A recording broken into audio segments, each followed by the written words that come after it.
Hola, doctora Natalia, mil Hola doctora, gracias. ¿cómo están? Bueno, aquí estamos en la segunda parte de intimidación escolar y lo que es el papel de las familias y cómo prevenir e intervenir. Les Ujú. recuerdo entonces, yo soy Ángela María Giraldo, soy del Comité de Crianza y Salud de la Sociedad Colombiana de Pediatría y de nuevo tengo el gusto de presentar a quienes no asistieron en el live pasado, pero que les podemos recordar que queda dentro de nuestro Instagram para que lo puedan ver y lo puedan analizar.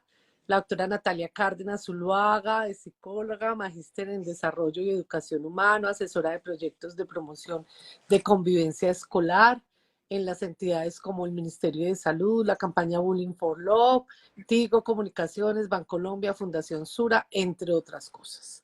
Pues entonces vamos para aprovechar el tiempo, doctora Natalia. De todos modos, de nuevo, mil gracias por aceptar esta invitación. En el live pasado hubo muchos comentarios ya positivos y yo creo que son herramientas que nosotros como pediatras y como personal de salud, tú como psicóloga, pues podemos transmitirle a las familias. Este es un tema que no podemos taparlo con las manos porque definitivamente existe y tenemos que no solamente prevenirlo, sino anticiparlo y cuando está, pues, digamos, diagnosticarlo y empezar a hacer lo que tenemos que hacer para que no se crezca este problema. Entonces a todos, verdad que mil gracias por la invitación y yo creo que vamos a repetir dos conceptos, se los voy a pedir. El primero de lo que dijimos en el live pasado, pero que es importante que tengamos en cuenta para todo el contexto de nuestra conversación. Entonces, el primero, ¿cómo vamos a diferenciar el bullying del conflicto? Que es tal vez uno de Ujú. los pilares más grandes que hablamos la semana pasada. Cuéntanos, Du. Perfecto, bueno, muy buenas noches a todos. Feliz también de estar en este espacio, de compartir información para que precisamente todos identifiquemos, prevengamos y eh, se puede decir promover la convivencia escolar. ¿Listo? Entonces, yo creo que eso es una pregunta muy importante, doctora, porque el live pasado hablamos que la intimidación escolar es digamos que es un fenómeno grupal que tiene tres características, ¿cierto? Y digamos que la primera de ellas es la intencionalidad, que la persona, el niño o el adolescente tenga una intención clara de hacer daño o de herir al otro, ¿sí? La segunda característica es que haya un desbalance de poder, que yo creo que eso es como la gran diferencia con el conflicto, porque en el conflicto no tenemos diferencias de poderes, ¿cierto? O sea, estamos, digamos, como que en en el mismo nivel donde los dos podemos tener digamos que una situación, un conflicto y lo podemos resolver de una manera tranquila y asertiva, ¿sí? Eh, la tercera característica de la intimidación escolar es que ocurra muchas veces, que haya una sistematicidad, que haya una historia, ¿sí? Que ocurra todos los días en el descanso, que ocurra en la cafetería del colegio, digamos como que hayan situaciones que vayan configurando ya una situación de acoso escolar o de intimidación escolar.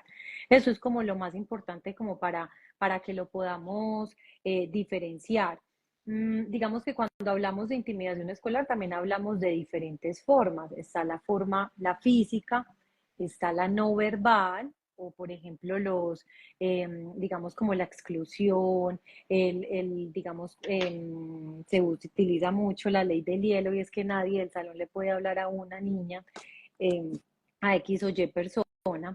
Está, por ejemplo, ya el ciberacoso, que digamos que es uno de esos fenómenos que en realidad nos están retando mucho, ¿sí? Porque digamos que toda la vida hemos estado como todo el tiempo acostumbrados o naturalizando la intimidación escolar en lo presencial, pero ya llegó un fenómeno que de verdad nos está moviendo como mucho, digamos, a los profesionales de la salud y sobre todo a los profesionales de la salud mental, porque, y por eso precisamente tiene, digamos que el objetivo de este en vivo es informar sobre cómo podemos intervenir en casos de intimidación escolar o de ciberacoso, porque a veces el ciberacoso ocurre por fuera de la institución educativa, pero la mayoría de las veces se genera a través de una situación en la presencialidad. Claro, entonces ahí también tenemos que destacar que la mayoría de las veces esa intimidación se hace en la escuela, pero que también podemos ver en, digamos, en los lugares de vivienda, en los condominios, en lugares cerrados, en grupos de amigos y también pues tenemos que estar alerta en esa parte. El otro Ujú, concepto que yo creo que tenemos que tener muy claro también es quiénes participan en esa intimidación escolar. ujú. Entonces, digamos que cuando tú ahorita dices que ocurre también en otros contextos, el hecho de que ya le llamemos intimidación escolar nos va a decir, venga, ya esto es en el entorno escuela y por tanto la institución educativa tiene digamos como, tiene que llevar a cabo una intervención, tiene que activar una ruta de convivencia escolar, una ruta que nos permite identificar si es una situación de conflicto, si es una situación de intimidación escolar o si es una situación de un presunto delito, que ahorita me voy a ir como a explicarles un poquito de qué se trata la ley 1620. Pero cuando tú preguntas, doctora, de quiénes participan, en el live pasado hablábamos, por ejemplo, del niño o niña o adolescente que intimida, el que es intimidado y los espectadores. En muchas instituciones educativas o digamos en muchas situaciones que a veces los papás evidenciamos, se nos olvidan los espectadores y voy a empezar por ellos. O sea, los espectadores lo que hacen es que previenen o intervienen la intimidación escolar, ¿cierto? O la promueven.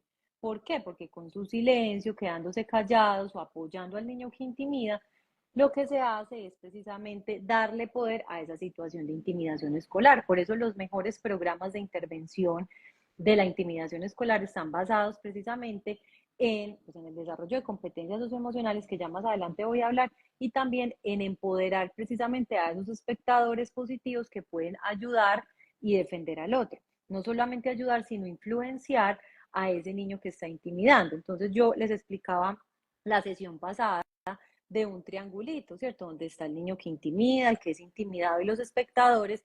Cuando, por ejemplo, el espectador no hace nada, el niño que intimida cumple su objetivo. ¿Sí me explico? ¿Qué pasa cuando hay espectadores activos que desaprueban el comportamiento del niño que intimida e influencian positivamente al niño que intimida? O sea, ¿qué va a pasar ahí? La situación pierde poder. Además, cuando le prestan apoyo a ese niño adolescente que está siendo intimidado. ¿Cómo se traduce eso? Desaprobando esa situación, hey, pilas que lo estás haciendo sentir mal, vente con nosotros. Cuando a mí me preguntan, Natalia, ¿eso es fácil? No, yo les digo de una vez que no es fácil, ¿sí? Porque cuesta también ser un espectador activo, cuesta también ser un espectador positivo, donde puedo estar también yo vulnerable de que me puedan intimidar, porque digamos que en el lenguaje de los adolescentes está el que los sapos mueren estripados. A mí ya me lo han dicho varias veces en el consultorio. Entonces son angustiados porque creen que no pueden hacer nada, creen que los adultos no les van a creer o que no hay nada para hacer porque creen que lo pueden solucionar entre ellos. El conflicto se puede solucionar entre ellos porque no hay ningún desbalance de poder. Pero cuando yo estoy hablando de intimidación escolar, siempre, siempre la intimidación escolar debe ser intervenida por un adulto. Digamos que uno esperaría que darle herramientas a los espectadores y obviamente al niño que es intimidado para poner límite y para que los otros pongan límites. Pero si eso no pasa o no da resultado, pues sí o sí tenemos que pedir la intervención de un adulto, que eso es lo que hoy nos convoca en este en vivo. Claro, entonces ya por decir algo, se detectó la intimidación escolar. ¿Cuál, qué es lo que debe hacer el colegio cuando se hace esa detección de esa intimidación escolar y que ya no es un conflicto, sino una intimidación? Perfecto. Entonces les voy a explicar un poquito qué es la ley 1620 para que tengamos claro qué deben hacer los colegios, porque los colegios deben siempre pues tener muy claro cuál es la ruta de atención, cuál es la ruta de convivencia escolar. Digamos que está clasificada en cuatro componentes, lo que es la prevención y la promoción, o sea, prevención de intimidación escolar o de situaciones que afecten la convivencia escolar, la promoción de la convivencia escolar, la atención y el seguimiento. Es muy importante tener claro esto porque cuando hablamos de promoción y prevención, pues estamos hablando de eh, estrategias que me ayuden a, digamos, como que a prevenir que se manifiesten esas situaciones, ¿sí? Cuando ya hay una situación, pues obviamente ya tengo que optar por la intervención. Y sobre todo cuando hay situaciones que merecen esa atención, ¿cierto? Que la atención tiene que ver con la intervención. Hay muchas situaciones que a veces les dicen, no, es que lo que pasa es que todavía no nos hemos reunido en el Comité de Convivencia Escolar, porque ¿qué nos dice esta ley 1620? Debe haber un organismo que dé tratamiento a estas situaciones. Cuando hablamos de intervención desde la institución educativa, estamos hablando de lo que llamamos la ley 1620. En Colombia tenemos una ley hace 10 años que nos dio ruta a las situaciones que afectan la convivencia escolar. Cuando yo hablo de una situación tipo 1, estoy hablando de un conflicto esporádico mal manejado. Cuando yo hablo de situación tipo 2, estoy hablando de intimidación escolar o ciberacoso. Y cuando estoy hablando de una situación tipo 3, estoy hablando de un presunto delito en la institución educativa. ¿A qué me refiero con esto? A venta de sustancias psicoactivas, abuso sexual, situaciones, por ejemplo, cibersituaciones tipo 3, que tienen que ver con la suplantación de identidad virtual, con pornografía infantil. Ya son situaciones donde ya otros sectores, digamos como activamos ya el apoyo intersectorial con Policía de Infancia y Adolescencia, con Fiscalía, Comisaría de Familia, Personería, donde ya otros entes entran a apoyar a la institución educativa. ¿Listo? Entonces, hay como para hacer como ese marco de la ley 1620. Entonces, ¿qué tiene que hacer el colegio? Cuando tenemos que activar la ley 1620, pues todos tenemos que aplicar la ley 1620, pero cuando tenemos que activar la ruta de atención, que lo debemos hacer en todas las instituciones educativas, esa ley nos dice que hay que prevenir, ¿cierto? Prevenir, intervenir, que tiene que ver con la atención, ¿sí?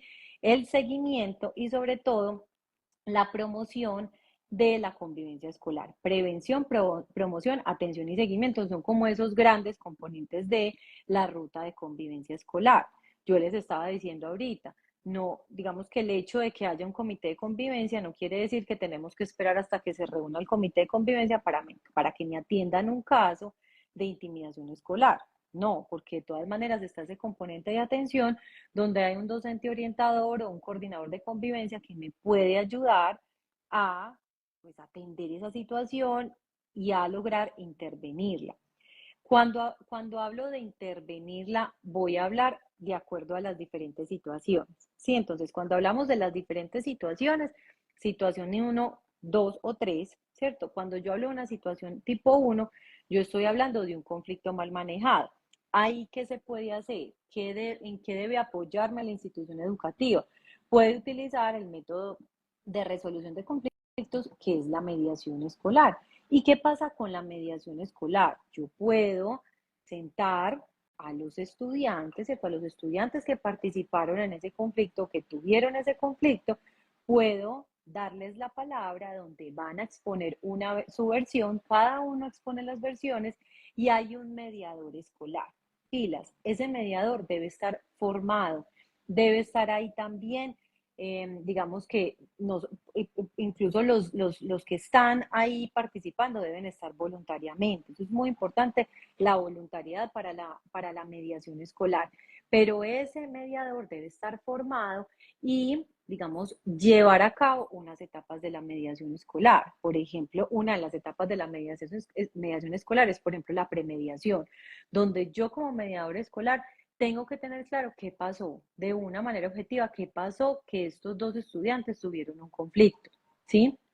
Luego, yo ya presento las reglas del juego, donde hablo, por ejemplo, del respeto a la palabra, digamos, como que donde ya también brindo un clima de confianza que me permita y que permita a ese momento dar como tranquilidad, porque obviamente los niños que van a estar ahí, si tuvieron, o los adolescentes, si tuvieron un conflicto, van a sentirse tensos, van a sentirse también como un poquito como ansiosos de esa situación. Entonces yo como mediador escolar también debo fomentar un clima de tranquilidad. ¿Listo? Otra de las etapas de la mediación escolar es, por ejemplo, llegar a acuerdos, pero el que ayuda o el que da de pronto como el que llega al acuerdo y las soluciones no es el mediador escolar, sino los mismos estudiantes, donde cada uno propone soluciones, se llega a un acuerdo y sobre todo también compromisos de no repetición de esas situaciones. Mira que el proceso es, entre comillas, puedo decir que entre comillas, muy tranquilo, por lo que te decía que, o sea, ¿por qué entre comillas? Porque si hay ansiedad, si hay angustia, me van a sentar al frente de esta persona, pero también depende del clima que promueva también ese mediador escolar. Eso es para una situación tipo 1. ¿Es fácil? No es fácil. Y sobre todo, doctora, porque digamos que desde la experiencia siento que hay mucha resistencia de las familias para este tipo de procesos. Yo les voy a contar una experiencia. El año pasado acompañé a una pacientica mía incluso para, para prepararse para una situación de mediación escolar y, y cuando me llama la psicóloga del colegio, me dice, Natalia, tenemos que parar esta mediación, porque ya la habíamos programado todo, porque hay unos papás que se resistieron, o sea, no dieron su aprobación para un proceso de mediación con otros que no era mi caso, ¿sí? Entonces esto me pareció muy complejo porque a veces las familias no están proporcionando soluciones y están inter, interfiriendo, sí, en los procesos de convivencia escolar de los colegios. Yo no sé si las familias piensan de pronto que es una situación donde su hijo se va a exponer, donde lo van a poner en un juicio, si en realidad lo único que tenemos que hacer de estas situaciones es que los niños aprendan. O sea, lo peor que pueda pasar también es que haya aprendizaje. ¿A qué? A negociar con el otro, a estar de acuerdo con el otro y a escuchar la otra perspectiva. De eso se trata la mediación escolar. Y hay algo muy importante y es que el conflicto es necesario. El conflicto nos ayuda a convivir con el otro. Nunca vamos a, o sea, es imposible una sociedad sin conflictos. Entonces, yo invito también a las familias que nos están escuchando, también es como a, venga, o sea, a mi hijo lo invitaron a una mediación, listo, yo te apoyo, yo te preparo, yo te acompaño, hagamos un juego de roles, ¿tú qué vas a decir? Eso es muy importante, o sea, que apoyemos esos procesos porque a veces lo que hacemos desde nuestros mensajes como familias que o los mandemos prevenidos o que efectivamente digan, no, yo no quiero que mi hijo hable con ese otro niño. Recuerden, o sea, vamos a la escuela a aprender a convivir con el otro, a formarnos como ciudadanos. Para eso, o sea, el colegio es para eso, el sistema educativo que a veces peleamos mucho con él, pero la socialización es importante porque aprendemos a convivir con el otro. Y ahora es algo muy importante que me mueve a mí, por ejemplo, todo este tema de la ciudadanía digital. Nosotros, ¿por qué nos portamos tan mal en redes sociales los adultos? Porque a nosotros no nos formaron para una ciudadanía digital. Ahora tenemos que formar a los niños y adolescentes con competencias digitales. ¿Cuáles son esas competencias digitales? Por ejemplo, la gestión del tiempo de pantalla, tener esa capacidad de que ese chiquito o ese niño tenga como esa capacidad de parar y de parar su tiempo de pantalla e irse para una actividad al aire libre. Por ejemplo, la empatía digital, la gestión de la seguridad en línea, que estamos viendo ahora en muchos casos, que los adolescentes se comparten las contraseñas de todo.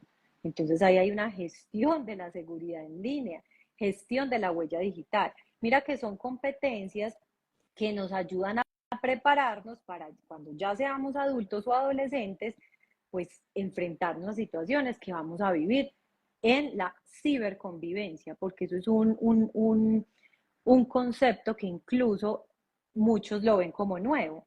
Hay una autora que se llama Rosario Ortega de España que ha investigado mucho de ciberconvivencia y precisamente es eso, o sea, cómo podemos convivir con los otros a través de qué, de normas y de formas de relacionarnos a través de la empatía, del respeto precisamente a tener un lenguaje adecuado en línea, que pues ya sabemos todos cómo es nuestro comportamiento en Twitter. No sé si me alargué mucho, pero ahí empecé No, con todo lo que es conflicto, ¿cierto? O claro, sea, cómo se exacto, interviene cuando hay un conflicto, claro, mediación no, escolar.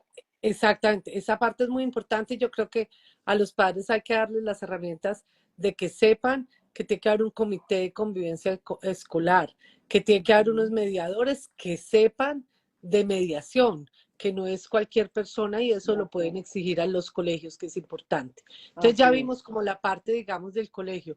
Ahora, ¿cómo participan los padres? Bueno, pero entonces digamos que ahí es cuando es una situación tipo 1, que es un Sí, conflicto. ok. ¿A qué ¿Qué? me ayuda la mediación? A prevenir la intimidación escolar, porque si yo intervengo de una al conflicto, posiblemente no escale. ¿Sí me explico? Quizá. Muchos conflictos mal manejados terminan en intimidación escolar y a veces en presuntos delitos, porque la línea es muy delgada, doctora. ¿Sí? Entonces ahí, ¿qué hago? Estoy hablando desde la institución educativa, ¿qué tiene que hacer el colegio?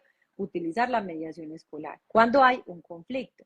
Cuando hay intimidación escolar, también activamos ese protocolo de la ruta de convivencia escolar. O sea, ¿qué me dice la ley 1620 cuando hay una situación tipo 1? Usted tiene que hacer mediación escolar. ¿Qué me dice la ley 1620 cuando hay una situación tipo 2? Usted tiene que entrevistar el niño que fue intimidado, los niños que intimidaron y los espectadores. ¿Sí? Muchas veces, como ya lo habíamos hablado la sesión pasada, es uno que siempre empieza la intimidación, entonces casi siempre cuando nuestro hijo nos dice que hay una situación de bullying, pues en realidad nos está diciendo que hay un niño, o sea, que hay un niño que empieza, pero hay otros que apoyan, porque así funciona este fenómeno de la intimidación escolar. Entonces, ¿qué tengo que hacer?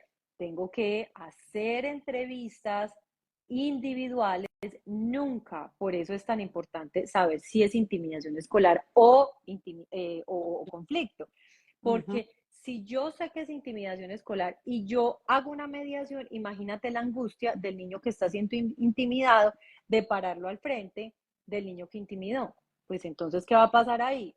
Yo no voy a decir la verdad porque lo tengo al lado y este me va a decir que tranquila que a la salida, por sapo, ¿cierto? O Ujú. sea, perdónenme que sea tan específica, pero esas son las situaciones en todos los colegios. Entonces, ¿qué es lo que tengo que hacer? Entrevistar a cada uno, escuchar las versiones y siempre, siempre comunicar a las familias. Las familias son demasiado importantes en todos los procesos. Lo que pasa es que, como le decía, ahorita están también obstaculizando muchos procesos, ¿sí? Entonces, ¿qué hacemos? Pues, llamamos a las familias y luego empezamos a hablar con esos niños que intimidaron sobre estrategias de reparación. Ahí hay una pregunta muy importante que incluso cuando preparábamos el live tú y yo estábamos hablando de que son prácticas restaurativas, Restaurante. porque Ajá. digamos que las prácticas restaurativas tienen que ver con un enfoque restaurativo donde estamos como tratando de intentar cambiar el chip en las instituciones educativas, porque siempre todo este fenómeno y muchas otras situaciones en la institución educativa también tienen que ver con el abordaje desde ese enfoque punitivo, que a veces incluso es complementario. Lo que pasa es que el enfoque punitivo está enfocado en el castigo, está enfocado en señalar ese comportamiento negativo, mientras que el enfoque restaurativo lo que trata también de enseñar es que hay una oportunidad de aprendizaje, ¿sí? Entonces, ¿qué aprende un niño cuando es suspendido, cuando lo echan del colegio por intimidad? Pues muy pocas habilidades sociales y también pocas competencias socioemocionales, porque va a decir, es que por culpa de ese sapo es que me castigaron. Es diferente a yo decir, ¿cómo crees que se sintió Juanita cuando pasó esta situación? ¿Cierto? O sea, mira que ya es como un enfoque donde primero tenemos que enfocarnos en reparar la situación, pero donde ese niño adolescente también tenga como la capacidad, que no es fácil, ¿listo? Porque están en la adolescencia, porque nosotros no nacemos empáticos y la empatía se aprende también a través de la experiencia que vivimos en la vida, ¿sí? Y a través también de esos adultos o esos cuidadores que nos enseñen a saber cuándo soy empático y cuándo no. Entonces, mira que ahí es muy importante tener en cuenta eso, ¿sí? ¿Cómo logro yo que este niño que intimidó tengan digamos, como tengan una experiencia para reparar? Entonces, ¿qué hago yo con ese niño que está intimidando? ¿Cómo crees que se siente Juanita cuando tú tienes este tipo de comentarios? Entonces, lo que yo tengo que trabajar en este niño que intimida es empatía y pensamiento crítico, ¿sí? Cuando yo ya me reúno con el niño que está siendo intimidado, yo le puedo preguntar, ¿tú cómo te sentirías reparado? Esto es muy importante porque mira, ahí es cuando cometemos errores, doctora. Y es, por ejemplo, que obviamente no son con intención de los profes, porque yo valoro mucho digamos que la intervención de los profes, pero a veces nos equivocamos cuando obligamos a pedir perdón. ¿Sí? Es muy diferente yo llegar a un salón y decir, Juanita no quiere volver, porque eso pasa. Sí, he tenido pacientes con fobia escolar y hay pacientes que no quieren volver al colegio porque no quieren enfrentarse a esa situación de angustia, de exclusión, de malos tratos por los mismos compañeros. Entonces, mira que es muy diferente yo decir al salón, como profesora, me hacen el favor y todos le hacen una carta de disculpas a Juanita.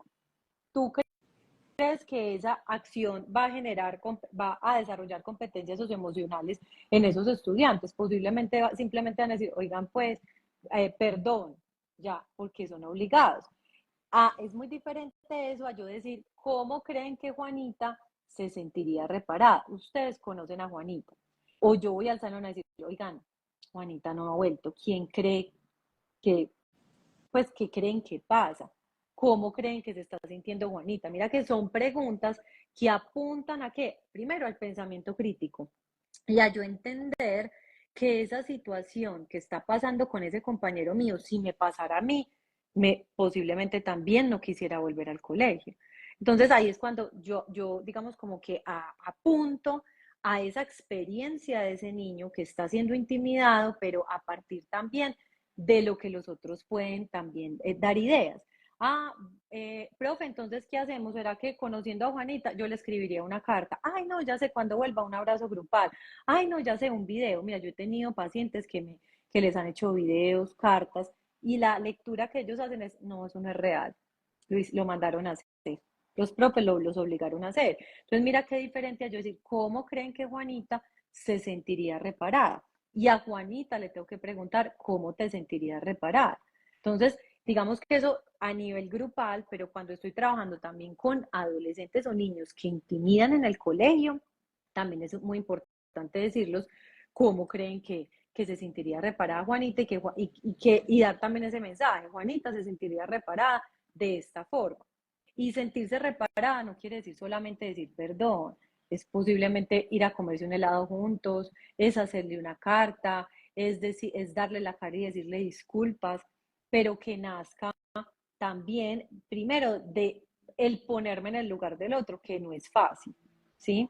Entonces, volviendo como a ese protocolo es, cuando tengo una situación tipo 1, mediación escolar, cuando tengo una situación tipo 2, que es intimidación escolar o ciberacoso, recuerden, entrevistas individuales con cada uno de los actores, luego, pues de los niños que participaron en esa situación, llamada a las familias, siempre involucro a las familias y luego proyectos de reparación donde lo que hacemos es más que todo como un trabajo con los niños y las niñas desde la empatía, desde el pensamiento crítico, desde la compasión. Me parece muy importante como hablar también de ser compasivo también con el niño que intimida. O sea, acá lo importante es como, y siempre como que lo trato de dar, es un discurso a favor de los niños y los adolescentes, porque el que intimida se está equivocando. ¿Y qué tiene que hacer? Pues aprender de esta situación. Entonces yo tengo muchas mamás que me dicen, Natalia, es que yo quiero que echen a esa muchachita del colegio, yo necesito que la echen, es que no se merece estar, no, o sea, también mira a esa otra, yo sé que es difícil, porque yo he tenido el papá de la niña que intimida al frente, como he tenido al papá del que es intimidado, donde sufre y angustia, pero ambos papás sufren. Sí, o sea, yo he tenido papás que me dicen, Natalia, es que esto es inconcebible que mi hija esté haciendo bullying. Sí, pero hasta les doy las gracias, gracias por estar acá, porque precisamente también eso tiene que ver con cómo también puedes, digamos, como ayudar a tu hijo a que reciba herramientas para ser empático. Los niños, o sea, nos tenemos que equivocar para aprender también a convivir con el otro. Y pilas con juzgarnos entre familias, porque eso está pasando mucho, doctora. O sea, como te decía, hay procesos que se interrumpen precisamente por la información que los papás estamos dando a los niños. Entonces hablamos mal de ese que intimida o hablamos mal de, mejor dicho, usted no se vuelva a juntar con ese porque ya no más. Y a los espectadores también les estamos diciendo, usted no se vaya a meter porque la cogen contra usted. Hay dos tipos de papás, ¿cierto? Está el papá de esa chiquita que dice, ay mami, imagínate que a Ana María le están haciendo bullying. Entonces está ese papá que dice, pila se mete porque la cogen contra usted. O está ese otro papá que ojalá ese seamos todos, donde, ¿y tú qué vas a hacer para que a Ana María no le hagan bullying? ¿cómo te puedo apoyar? Cuéntame, vamos al colegio y contamos, hablemos con tus amigas y pensemos en formas para que no le intimiden, porque pasa mucho, por ejemplo, en la experiencia con los niños y adolescentes, que por ejemplo, los niños, digamos esta situación, yo soy amiga de Juanita, que es la que hace bullying, y estoy de testigo y soy la amiga de Juanita, que es la que hace bullying. Entonces, a veces a esa amiga de Juanita le da susto no celebrarle a Juanita, porque es una espectadora activa ahí. Entonces, por ejemplo, ¿cómo se puede trabajar también con esos espectadores que le dan poder a ese niño líder de la intimidación? Con un granito de arena podemos hacer que esa situación también pierda poder. ¿Sabes qué? Mañana no le celebres nada a Juanita. Posiblemente Juanita se da cuenta que la mejor amiga la miró como, ¡ah! La embarraste, ella va a decir, sí, la embarré, se me fue la mano. Entonces, porque recuerden que en este juego de roles, los espectadores van reforzando la conducta del niño que intimida. Entonces, el que intimida, ¿qué es lo que busca? Aceptación y silencio de los espectadores. Pero pilas, no lo veamos de una manera como tan psicopatológica, sino más bien que es un fenómeno grupal que ocurre en todas las instituciones educativas y que ya tenemos la oportunidad, como tú decías al principio, de identificarlo, de prevenirlo y de intervenirlo. Eso es lo más importante. Quiere decir que porque yo tenga, por ejemplo, toda esta información de intimidación escolar y que sé cómo prevenir e intervenirla, a mis hijos no vayan a participar de estas situaciones. No. ¿Por qué? Porque siempre en el colegio, en el grupo, se van a ver también esos desbalances de poder y van a ver esos roles. ¿Qué es importante trabajar desde la casa? Hijo, hija, si tú ves alguna situación que alguien está haciendo sentir mal al otro, ¿qué harías? Y ahí apunto a competencias socioemocionales. Miren, hay algo muy importante y es que nosotros no hablamos de bullying hasta que nos llega a la casa. O nos están intimidando a nuestro hijo o nuestro hijo está intimidando a otros. Y si nuestro hijo está intimidando a otros, somos los últimos en enterarnos, porque yo no conozco el primer niño que llegue diciendo, mami, le robé la lonchera a Juanita, hoy le rayé los cuadernos, hoy la encerré en el baño. No, o sea, los niños llegan contando eso. Y claro, y muchas veces empezamos a juzgar a ese papá o esa mamá que nosotros ya tenemos claro quién es, pero ese papá o esa mamá no saben que su hijo está intimidando. Entonces empezamos a juzgarnos, a interpretar dinámicas familiares que no nos corresponde, ¿sí? Entonces esto es muy importante para nosotros identificar cómo vamos interviniendo. Entonces, no sé si tenías otra pregunta. No, hay que yo creo que tenemos que tener muy claro como los roles que se tienen en la intimidación, la importancia del papel del colegio, lo que hablabas ahora de la importancia de la familia, es que no podemos dejar todo para el colegio. Yo creo que es un equipo, o sea, seremos un equipo de trabajo más lo que tú dices de los espectadores que también son muy importantes. Y yo creo que ahí los espectadores, el rol de la familia es muy importante en ese sentido porque es empoderarlos a hacer las cosas bien, bien hechas, esa parte. Así, Lo que hablábamos tú, lo que estabas empezando a hablar sobre la relación de la convivencia escolar con el desarrollo socioemocional. socioemocional. Importante. Claro que sí, y mira que tiene que ver con lo que estaba diciendo ahorita, qué tan importante es hoy en la noche sentarnos a comer con nuestros hijos y hablar de eso, porque como te decía, somos los últimos en enterarnos, ¿sí? Y qué tal si nosotros estamos como en esa posición de los papás, de los espectadores, porque realmente ahí tenemos todo el poder del mundo y es, hijo, ¿tú a quién crees que intimidan en el colegio? ¿A quién, por ejemplo, no lo invitan a cumpleaños? Miren, uno sabe a quién invita a su hijo a cumpleaños, pero uno no sabe a quién dejó de invitar. Y esas son preguntas que tenemos que hacer con nuestros hijos, porque posiblemente hay una familia que está viviendo una pesadilla con el tema de la intimidación escolar y que no nos estemos dando cuenta. ¿Qué puedo hacer yo como papá para poder prevenir la intimidación escolar y sobre todo enseñarle a mi hijo empatía? ¿Cuáles son esas competencias socioemocionales? La empatía, la asertividad y el pensamiento crítico. Son como tres competencias importantes de las cuales tenemos que hacer intervención, hacer promoción, porque esas son las tres competencias que realmente previenen o intervienen la intimidación escolar. Esto todo tiene que ver, o sea, la convivencia escolar tiene mucho que ver con todo el desarrollo socioemocional. ¿Por qué? Porque si yo como niño que estoy intimidando, yo logro regular bien mis emociones, puedo evitar decir comentarios inadecuados. Por ejemplo, eso es lo que yo trato con los niños, digamos como lo que hago con los niños que intimidan. Bueno, si tú puedes entonces, en vez de decir este comentario, ¿cómo logras respirar profundo, darte cuenta de que ibas a decir ese comentario? Y es muy bonito cuando logran tener como la estrategia y me dicen, ay Nati, si vieras que hoy tenía unas ganas de decir esto, pero lo logré, pues me logré controlar, porque a veces, digamos que hay algo muy importante y es que hablamos de la intencionalidad, pero a veces esa intencionalidad se les vuelve muy natural porque son líderes que en realidad arrasan con todo, pues o mejor dicho, tienen miles de seguidores, son las populares del aula de clase, entonces a veces quitarles ese poder es complejo y ni siquiera es quitarles, es cambiarles para líderes positivos, porque entonces es también desde ese trabajo de acompañamiento como en ese proceso psicoterapéutico es muy importante tener en cuenta y hacerles ver como todas esas cualidades, porque muchas veces llegan esa, no es que es porque estoy haciendo bullying, estoy haciendo sentir mal a los otros, pero es cómo lograr demostrarles que tienen unas competencias, unas potencialidades maravillosas de liderazgo y cómo lograr, venga, cojamos eso para que tú puedas influenciar positivamente a tus amigos. Y es por ejemplo, porque incluso la semana pasada me decía una niña, pero es que alguien se empezó a reír y yo ahí sí, la verdad, yo me reí, yo celebré y ya dije un montón de cosas, pero hasta qué punto tú podrías en ese momento parar, ey, pilas, pilas que ese comentario no está, no está chistoso. ¿Cómo logras con un comentario lograr para la intimidación? Porque si tienes aprobación dentro del grupo, pues posiblemente el hecho de que desapruebes ese comportamiento o ese comentario va a hacer que la intimidación se reduzca.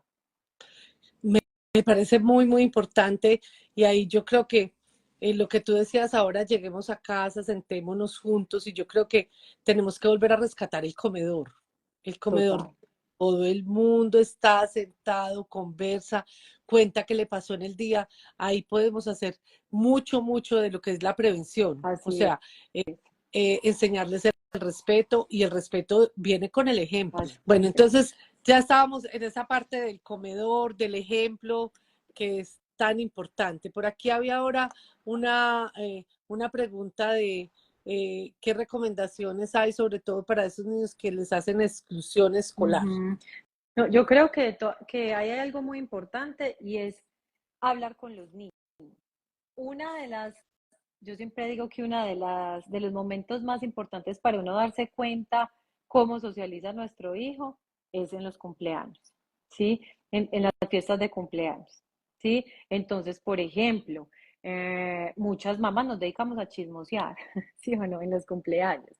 Hay que parar un momentico como el chisme y lograr ir a observar los niños.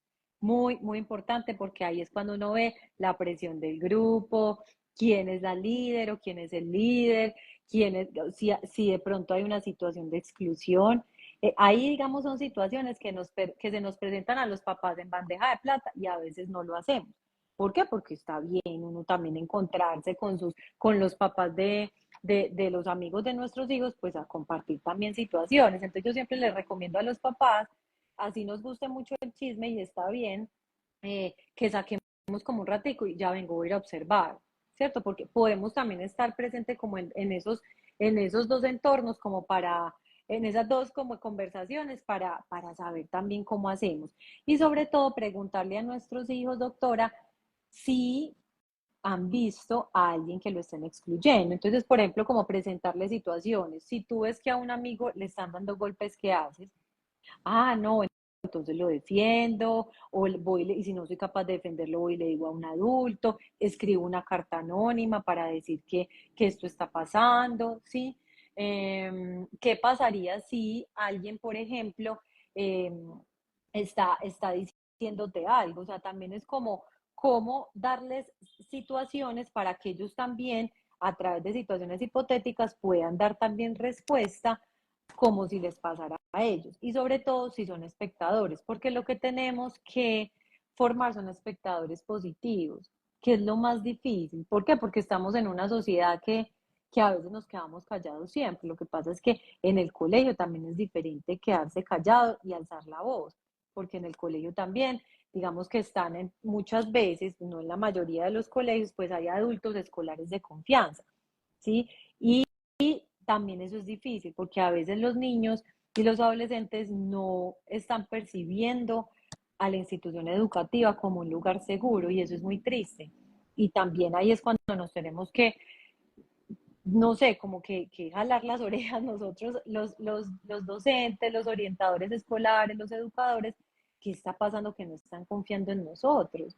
¿Cómo logro ser un orientador escolar, un docente que en realidad genere confianza en los mismos estudiantes? Acá Claro, pusieron también. claro, mira qué lindo lo que acaban de poner, que yo creo que lo voy a resaltar. Dice Ujú, que los colegios en general están situados del lado de la norma y políticamente correcto, pero hace falta trabajar más en la empatía ante ujú. cualquier situación, es decir, más humanidad y acompañamiento. Estoy completamente de acuerdo. La Así es. empatía, digamos, la parte más sensible, los niños son muy sensibles y son niños que definitivamente yo digo que son como unas esponjas. Son las Ujú. esponjas porque caen todo lo que les damos y lo que les debemos dar son cosas buenas, pero el colegio también debe tener esa parte de empatía, de sensibilidad, de humanización, para que esos niños no se sientan agredidos y puedan empoderarse, que es tal vez la parte más importante. Doctora, y sobre Dime, todo, sí, también utilizar esas situaciones para, o sea, situaciones de la realidad para desarrollar precisamente esas competencias. Miren que ahorita yo se los decía con una situación en la presencialidad en el salón, pero eso también se puede utilizar con el ciberacoso. ¿Qué pasaría si tú ves un comentario inapropiado en redes sociales? Ahí les estamos enseñando ciberconvivencia. No comentes, no des like, no compartas y reportas la situación. O sea, son 4 acciones súper importantes que si ellos tuvieran esas herramientas, posiblemente también serían espectadores activos en las redes sociales, porque digamos que hay definitivamente, incluso hay muchos estudios de ciberacoso y de espectadores donde definitivamente nos comprueban que es muy difícil alzar la mano y alzar la voz en las mismas redes sociales por el anonimato, por también la presión y porque definitivamente no sabemos comportarnos en redes sociales. Pues si nosotros no sabemos cómo serán los adolescentes, hay que enseñarles y hay que precisamente lograr que ellos identifiquen esos mecanismos de intervención, pero a la luz de que de casos de la vida real. Si por ejemplo, si yo tuviera TikTok, ¿cuál sería, me ayudarías, por ejemplo, a entrar a esa red social? O sea, comentarios y preguntas que se pueden hacer a través de la realidad de ellos. Si fueras testigo de una situación, o por ejemplo, si imagínate que en las noticias esta mañana me enteré de una situación de ciberacoso, ¿tú qué harías si estuvieras en esa situación? ¿O tú qué harías si un amigo tuyo estaría en esa situación? ¿A qué le apunto? Al pensamiento crítico, ajá, ¿sí? bueno. Pues yo creo que aquí estamos abriendo campo para un live en un futuro sobre toda esa parte de ciberacoso, Ujú, de comportamiento en redes, que yo creo que ujú. también es una inquietud inmensa. Así Entonces, es. les vamos a prometer a los espectadores que en un futuro próximo iremos a hacer ese live si la doctora Natalia nos acepta de nuevo la invitación. La Ujú. idea es que esto queda grabado, lo mismo que el de live anterior. Estaremos haciendo live la mayoría de las semanas, la próxima semana sobre lactancia materna, que es un tema maravilloso, cómo preparar a las madres gestantes para hacer una lactancia materna exitosa. Luego vamos a hablar de crianza amorosa y vamos dando temas y yo creo que este tema se los quedamos debiendo, doctora Natalia. ¿Te Listo. parece? Claro que A sí. todos en Es que hay mucho para realidad, hablar oh, y todo lo compartir. que quieran compartir. Bueno, además buscamos siempre los expertos y a ti te agradecemos muchísimo No, que con hayas todo el estado amor. estos 2 martes. Yo sé que lo haces con mucho cariño y con mucho amor, sobre todo desde tu gran experticia en estos temas y aquí te tendremos de nuevo. A todos Muchas mil gracias, gracias doctora. en este canal de Crianza y Salud y que tengan una muy buena noche. Hasta luego.